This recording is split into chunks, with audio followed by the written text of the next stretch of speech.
we're very, very pleased about what the Minister has done with the aviation tax. It was one of the earliest things he mentioned, but one of the least publicised. But because we have been campaigning for this for some time, as ever with Ryanair, we have a plan, hopefully one that will work, and one that we want to tell you about today, which we hope to put into action very quickly. This is a very positive step for Irish tourism, Irish business, Irish aviation, and Irish jobs. And we're announcing today that we will carry 1 million extra passengers through Irish airports south of the border. That's the 6 airports: Knock, Shannon, Kerry, Cork, and Dublin. 5 airports, sorry, and create 1,000 new jobs in the process as a result of this, as we said we would do if this aviation tax were abolished. So we have 128 routes in Ireland, into and out of Ireland at the moment, 9.5 million passengers, obviously the largest airline. Airports Council International tell us that the ratio between passenger numbers passing through an airport and the jobs created directly at that airport is about 1 job for every 1,000 passengers. So for 9.5 million, there are 9,500 jobs at Irish airports that arise because of Ryanair's activity. That includes the Ryanair jobs, obviously, the pilots, cabin crew, and engineers that work on our aircraft. What we sell at, compared to Aer Lingus's fares, represents an €82 million saving to our passengers. Obviously, with the absence of the tax now, that saving will even go up further, even for those passengers who currently pay it. So we intend to pass it on entirely to the existing passengers, as well as obviously to the 1 million new passengers.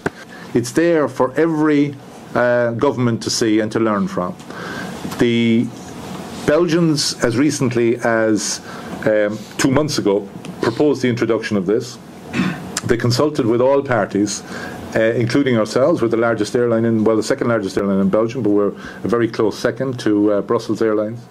And they decided it will have such a devastating impact. They looked at the previous Dutch experience. The Dutch introduced it around 2008, and within 12 months they had repealed it.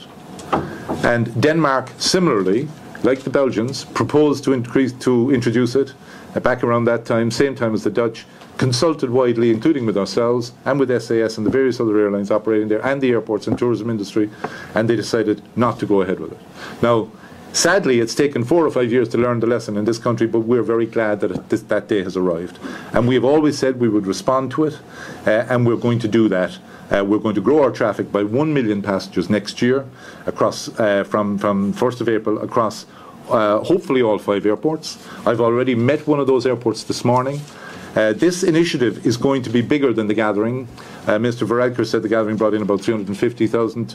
We believe this will bring in about 500,000 tourists into the country. Gathering was a good thing. This is an even better thing. We're just putting it in context. That's all.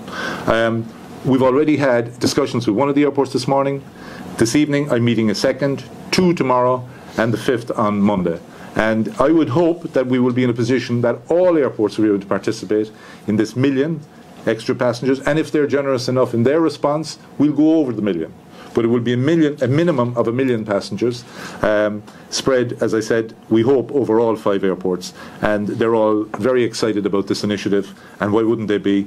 It's a real, governments don't create jobs, but they can create an environment in which jobs are created.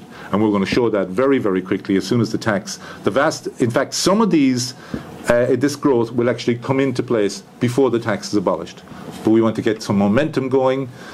People will still sadly be paying the tax. I know there's fiscal issues and so on. They'll still be paying the tax up to the end of March. We intend to introduce some of these routes as early as we can in the new year. We will have some of this growth in from before the 1st of April, but all of it will at least be there by the beginning of April. So this 1 million new passengers will give rise, as I said, to 1,000 new on-site jobs at the airports, and a multiple of that downstream in hotels and restaurants and various other areas that depend on tourism.